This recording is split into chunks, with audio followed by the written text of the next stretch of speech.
सभी दोस्तों को मेरा राम राम। ज्योतिष बनी तो थी समाधान के लिए और बना दिया इसको समस्या। कोई कुछ भी वहाँ डाल देता है, कोई कुछ भी बोल देता है। एक मोहतरमा की रील आई सामने, वो कह रही हैं कि जितना आप क्या है कि श्राद्ध जो है बेटी को खिलाओगे, यानी उस घर की बेटी को बुला के जितना खिलाओगे आप उतना ही आपको पुण्य मिलेगा। भाई वो तो उसी घर में पैदा हुई है, वो खून दूध का रिश्ता है, वो यानी तो फिर खुद ही खा लो। बेटी का क्या, खुद खुद ही खा लो ना।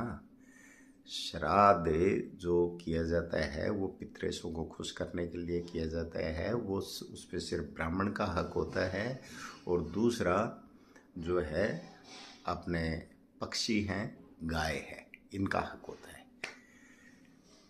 और कई जगह देखते हैं, एक तो पॉडकास्ट आते हैं, ये सुशांत सिंह राजपूत की आत्मा से पता नहीं अनगिनत लोगों ने बात कर ली, लेकिन रहस्य किसी ने उजागर नहीं किया अभी तक कि उसके साथ हुआ क्या था। कभी किसी की आत्मा से बात कर ली, कभी किसी की आत्मा से बात कर ली, और वो पॉडकास्ट में तो सारी कुछ बता रहे हैं। जब आपने बात की है तो आपको पुलिस को इन्फॉर्म करना चाहिए कि हाँ बिल्कुल मैं श्योर हूँ, मेरी बात हुई है और उसके साथ ये हुआ था। कुछ लोग कहते हैं मैं तो आत्मा बुला लेता हूँ। एक भाई साहब तो कहते हैं कि मैंने पिछले जन्म का इसका सारा वो रिकॉर्ड देखा है और इसने ये वो किया था, इसकी वजह से क्या है कि ये ख़त्म हो गया। एक भूतों को बदनाम कर रखा है, इतने मतलब हॉन्टेड प्लेस बता रखे हैं, इतने मतलब इंसान से ज़्यादा भूतों को हाईलाइट कर रखा है कि वहाँ हम गए, वहाँ पीपल के नीचे भूत बैठा था, वहाँ गए, वहाँ हवेली में भूत बैठा था, वहाँ गए, उसके दरवाजे पे भूत बैठा था, वहाँ गए, वहाँ और वो क्या बोलते हैं, वहाँ जाना ही मत। हम तो गए, तो आप गए, आप बच के आ गए, तो दूसरा जाएगा तो क्या करेगा भूत। इंसान बना है 5 तत्व से, वो बना है 3 तत्व से, तो वो तो वैसे ही कुछ बिगाड़ नहीं सकता।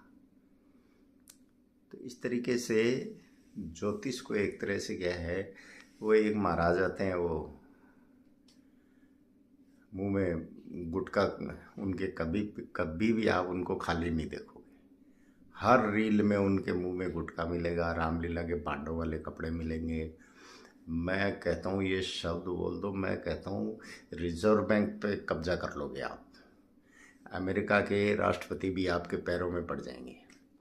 मैं कहता हूँ एक ये बस सोम बोल देना, आपको नींद डिशंग से आ जाएगी, सिर्फ ये व्यू पाने के लिए, अपना प्रचार करने के लिए ये चीज़ें डाल रहे हैं, जिसकी वजह से ज्योतिष जो है वो खराब होती जा रही है, भ्रम जाल की वजह से। कोई कह देता है ये राशि, इस राशि पे ये आ रहा है, ये मार देगा ग्रह, ये आ रहा है, ये बर्बाद कर देगा ग्रह। एस्ट्रोलॉजर बने हैं तो वो किसी को, डॉक्टर कभी ये कहता है क्या पेशेंट को तू मरने वाला है? तो इसी तरीके से एस्ट्रोलॉजर को हमेशा एक तो फ्रेंडली रहना चाहिए और दूसरा उसको कभी भी नेगेटिव बात नहीं करनी चाहिए। जो इंसान आपके पास पूछता है वो इंसान ये चाहता है कि उसकी बात सुने आप, उसके बाद उसको जो भी आपको उपाय आते हैं, जैसे भी आते हैं, अच्छे बुरे वो बाद की बातें हैं, वो आप बता दें और उसको हमेशा आप मोटिवेशन दें कि आज अंधेरा है तो सुबह भी होगी, धूप भी निकलेगी, छाया धूप सब ये होता रहता है। तो आधा आधा आधा तो वो वैसे ही ठीक हो जाता है। मनोदशा उसकी जो साइकोलॉजिकल वो टूटा हुआ है, कभी अंक गणित के हिसाब से, कभी राशि के हिसाब से, कभी यूट्यूब पे पॉडकास्ट के वो देखे, आत्माओं से बात करने वाले चैनल देखे, और आधी छोड़ पूरी जावे, पूरी मिले ना आधी जावे। अब उनके साथ ये हो जाता है कि वो पूरा ज्ञान तो उनका होता नहीं है और थोड़ा बहुत क्या है वो यूट्यूब से ले लेते हैं। कहने को तो वो भी ये कहते हैं कि मैं भी एस्ट्रोलॉजर हूँ, तो भाई एस्ट्रोलॉजर है तो आप खुद का इलाज भी तो कर सकते हैं ना। लेकिन उन्होंने क्या है कि बेसिक सीखा हुआ होता है, और आगे क्या है, किस चीज़ से कौन सी चीज़ कनेक्ट हो रही है, वो उन्होंने देखा हुआ नहीं होता, उन्होंने पढ़ा नहीं होता, उन्होंने उस पर परीक्षण नहीं किया होता, इसलिए वो खराब होते हैं। तो ज्योतिष को जो है वो समाधान के रूप में पेश करो, उसको समस्या के रूप में पेश मत करो। और जो भी सुनते हैं आप एंटरटेनमेंट के लिए सुनते रहो, कोई दिक्कत नहीं है, लेकिन हर चीज़ को लागू मत करो उसको कि ये मेरे एक ग्रह यहाँ बैठा है तो मेरा पता नहीं कितना बेड़ा गर्क हो जाएगा। ऐसा नहीं होता है। अनगिनत भाग्य आपके साथ जुड़े हुए हैं, अनगिनत लोगों की क्या दुआएं आपके साथ जुड़ी होती हैं, जिन आपकी वजह से जिन जिन लोगों के चूल्हे जल रहे हैं, जिन जिन लोगों के पेट पल रहे हैं, वो उन सब का भाग्य आपके साथ है। तो पॉजिटिविटी जो है ना उसको मजबूत रखो, राहु को मजबूत रखो।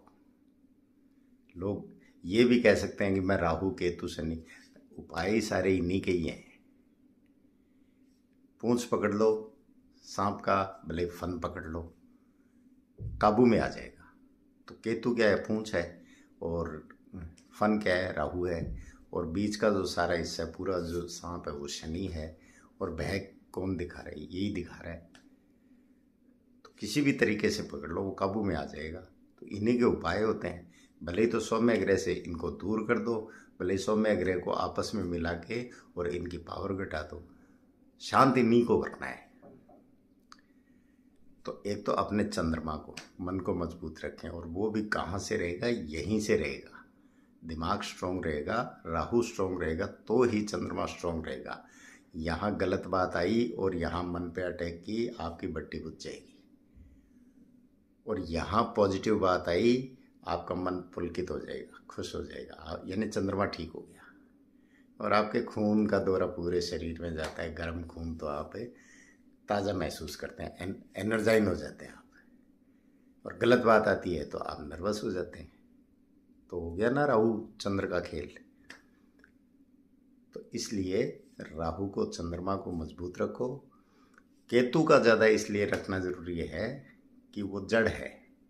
हमारी जितनी भी दवाइयाँ बनी है वो जड़ से बनती हैं, और उन्हीं से इलाज होता है।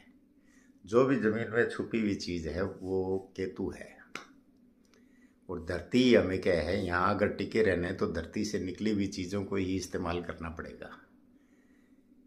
और केतु हमारे, अगर परंपरागत देखें तो हमारे संस्कार हैं और हमारे वंश वृद्धि है, क्योंकि संतान है वो केतु है, उसको महत्व इसलिए दिया जाता है। और वो सबसे लास्ट का ग्रह है, लेकिन सबसे पावरफुल ग्रह है।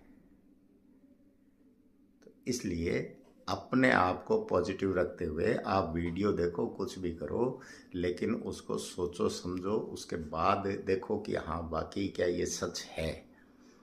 लोग तो कुछ भी डालेंगे व्यू पाने के लिए, लेकिन ज्योतिष में सीधी सी बात है, ईश्वर ने जब कारण बनाया तो उससे पहले निवारण बनाया था, उसके बाद कारण आया था। तो इसलिए हर चीज़ का निवारण है, सिवाय मौत और जीवन के, जन्म के। तो आप भी हमेशा खुशहाल रह के मज़े करें, ऐश करें। नमस्कार, धन्यवाद।